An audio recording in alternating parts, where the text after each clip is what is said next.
Assalamu alaikum student, my name is Gulsha and today we are discussing most important topic that is very well के आज जो हमने discuss करना है वो डायबिटीज़ टाइप मिलेटस 2 को डिस्कस करेंगे। एंड जो फर्स्ट लेक्चर था हमने पिछले लेक्चर में जो डिस्कस किया था वो डायबिटीज़ टाइप मिलेटस जो 1 था उसको डिस्कस किया था। जो आज सेकंड लेक्चर जो है वो उसमें जो हम डिस्कस करेंगे वो डायबिटीज़ मिलेटस टाइप 2 को डिस्कस करेंगे। आइए तो उसको डिस्कस करते हैं।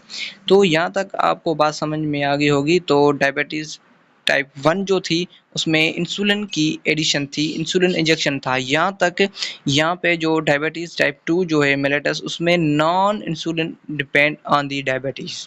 यहाँ तक आपको बात समझ में आ गई कि टाइप 2 में जो डायबिटीज़ मिलेटस की टाइप 2 है उसमें जो इंसुलिन की कोई ज़रूरत नहीं, यहाँ तक उसकी ट्रीटमेंट नहीं है।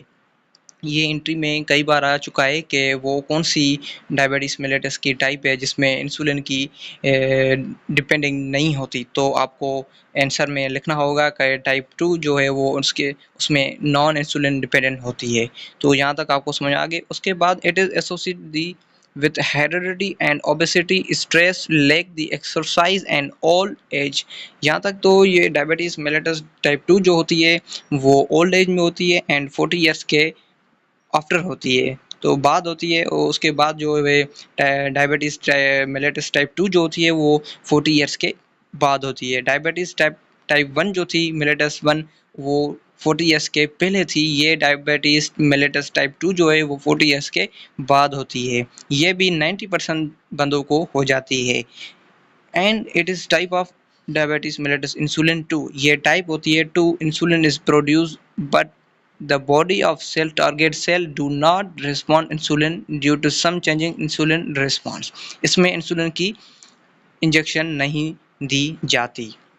उसके बाद as a result the level of insulin in normal above the normal but level and glucose increase in blood। यहाँ पर भी ग्लूकोज की लेवल जो होती है वो ब्लड में बढ़ जाती है and person can feel the thirst and hunger that cause the disease। The disease is commonly known as a diabetes mellitus type 2 and 90% sugar patient and after the age of 40 years that cause the disease। The disease is commonly known as the diabetes mellitus type 2 and it is treated by the diet and control low carbohydrate and daily exercise and drugs।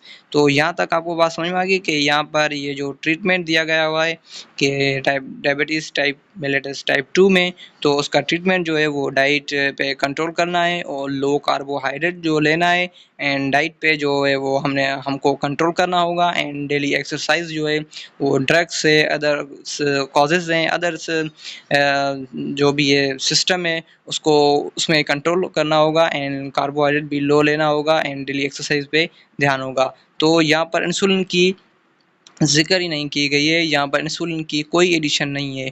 Diabetes mellitus type 1 जो थी उसमें insulin की addition थी, वहाँ पर जो treatment था वो इंसुलिन की इंजेक्शन था।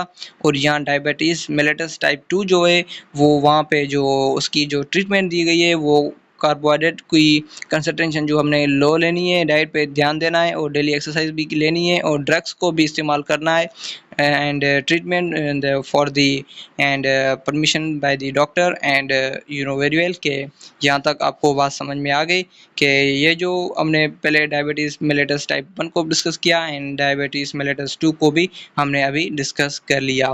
तो थैंक यू, अल्लाह हाफ़िज़। मुझे दीजिए इजाज़त। थैंक यू, अल्लाह हाफ़िज़।